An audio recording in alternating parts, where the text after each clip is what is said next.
آمن الرسول بما أنزل إليه من ربه والمؤمنون كل آمن بالله وملائكته وكتبه ورسله لا نفرق بين أحد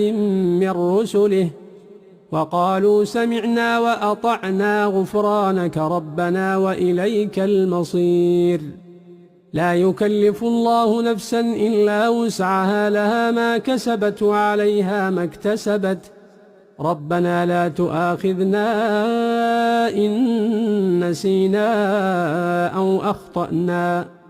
ربنا ولا تحمل علينا إصرا كما حملته على الذين من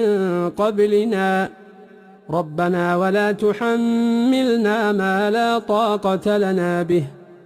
واعف عنا واغفر لنا وارحمنا